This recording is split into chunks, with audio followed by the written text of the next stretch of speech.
ओढ़ी के चुनारी बन के तू सुनारी अरे बलक के अपना दुआर अरे बलक के अपना दुआर और के दुर्गा मैया से प्रेम करते हैं 400 से दूर हाथ उठाते भैया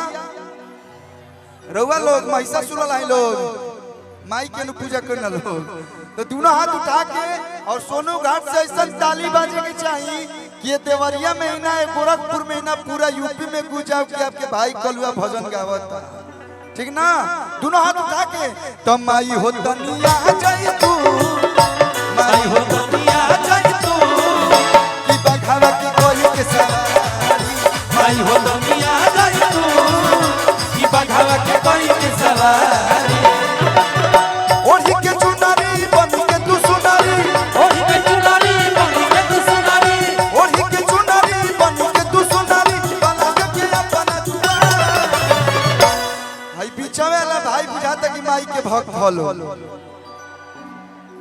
थोड़ा सा इधर से भी जोर लगेगा तो अच्छा लगेगा होनियों से आज जे सोफा पे बैठल बा या जे बैच लगैले बा वो ताली बजा सकता मानत तनी चंदा काटत काटत थाक गइल बनी लोग लेकिन तनी तनी ताली बजा के झूम सकत है लोग अरे बलक के अपना दुआर माई हो तनिया जय तू माई हो तनिया जय तू कि बघावा के कोई के सवार माई हो तनिया जय तू कि बघावा के कोई के सवारी अरे आसो के नहम में घर आइबा बिना आइबा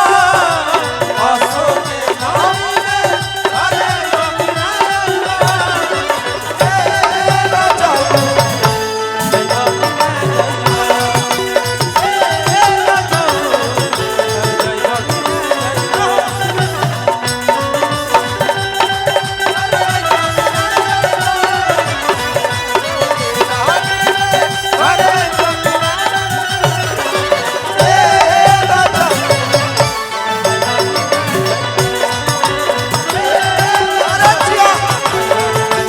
माई हो तनिया जय तू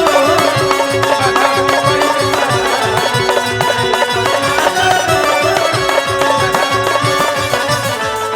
भक्त कहता है मैया जितने भी भाई ब्रेकेटिंग के आजू बाजू में थोड़ा थोड़ा आप लोग पीछे हो जाइए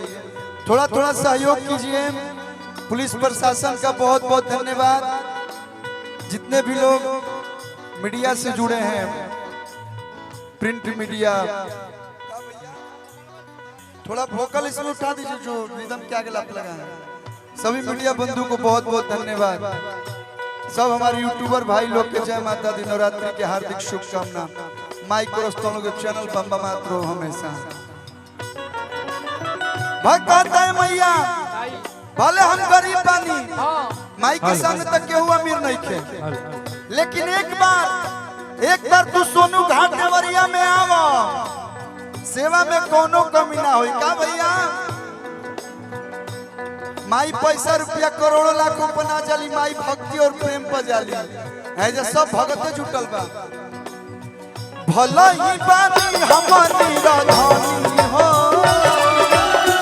सेवा में होई नहीं कमी हो भला ही बानी हमरी राधानी हो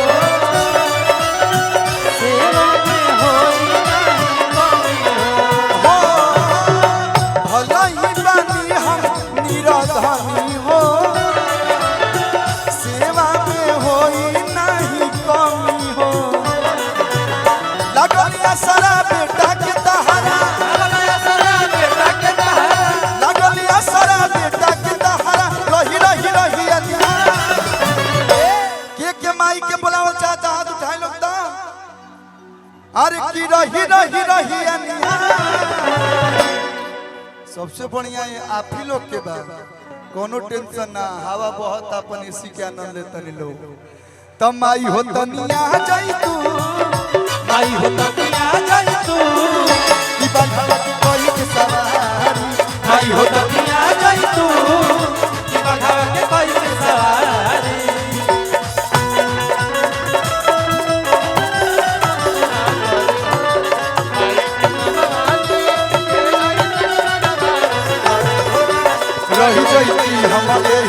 नगरिया रही जैती हमरे ही जैती ना अपना घरे हो जैती हमरे ही जैती ना अपना घरे हो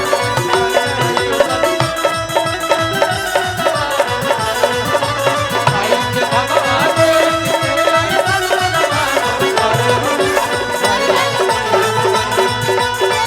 अरे वाह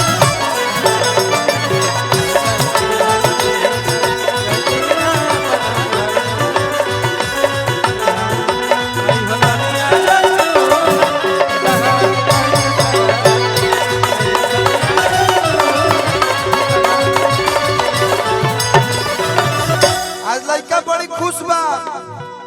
कि माई सोनू घाट देवरिया में आवतारी सोनुए घाट देवरिया ना मानो आज माई आई है आ गोरखपुर देवरिया है सलेमपुर हर जगह घुमाई है आ वो Fortuner range rover Alto Maruti Suzuki बना खुश बनिया आज घर आईबू हो बघावा पर सोनू घाट घुमाईबू हो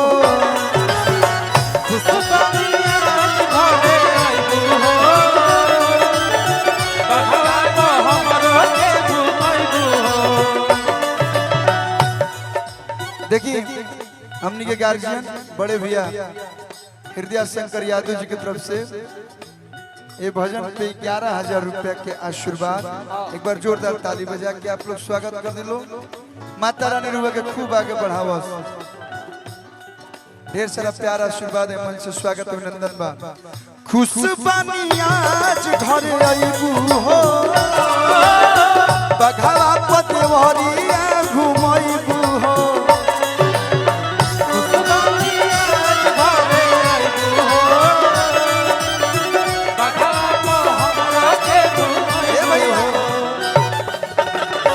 अच्छा लोग जानते लोग कि